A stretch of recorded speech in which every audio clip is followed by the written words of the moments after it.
Gandhi seat change कर रहे हैं। सीट में दिक्कत नहीं है, राहुल जी में दिक्कत है, उनकी लीडरशिप में चुनाव कांग्रेस लड़ रही है, बहुत बड़े मार्जिन से लोग आएंगे। देखिए, एक मैं आपको एक इंसिडेंस बताता हूं। आप पहले एक सीट पे लड़ते हो, दूसरी सीट का आपके मन में अभी विश्वास नहीं है, पहले आप वहां पे वोटिंग होने देते हो। वोटिंग होके आपने कोई इनपुट गैदर किया होगा।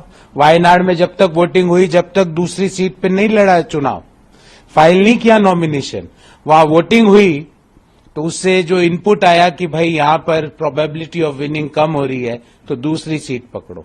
दूसरी सीट भी अपनी पुरानी सीट नहीं, ऐसी सीट जो उनकी माताजी जहां पे चुनाव जीतती आई, वहां पे भी कराया कि भाई कहां पे क्या प्रोबेबिलिटी है, तो वहां बोले साहब ये अमेठी तो आपको बिल्कुल पसंद नहीं करेगी, तो यहां पर भाग्य आजमाया जाए।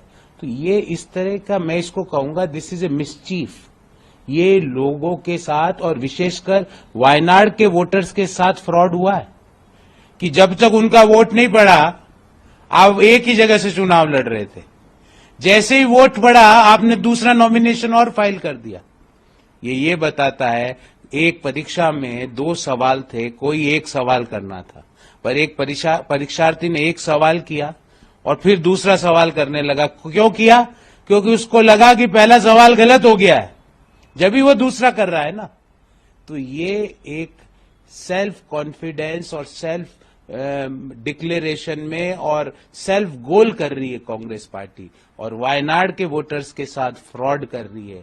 अब रायबरेली के वोटर्स के साथ फ्रॉड कर रही है कि जब तक मेरा वहां चुनाव नहीं होगा तो मैं वहीं रखूंगा, जैसे ही वहां वोटिंग हुई मैं यहां फाइल कर दूंगा। अगर आपको 2 जगह से चुनाव लड़ना था तो आपको किसने रोका था? पहले दिन बोलते कि मैं दोनों जगह से चुनाव लड़ूंगा, तो उनको लगा वायनाड के वोटर्स नाराज हो जाएंगे, पर वायनाड के वोटर्स तो फिर भी वोट नहीं किया जब भी आप दूसरी सीट से लड़ रहे हो, और वो भी ऐसी सीट जहां पे आपने जिस सीट से 3 बार रिप्रेजेंटेशन दिया वहां से नहीं, उसके पास वाली सीट से। तो ये सारी चीजें कांग्रेस के कॉन्फिडेंस में कमी को दिखा रहा है, और ये सारी चीजें जो उनके अध्यक्ष ने, कांग्रेस के अध्यक्ष ने संसद में बोला था कि अब की बार 400 पार, तो ये कांग्रेस के जो आचरण है वो ही दिखा रहे हैं।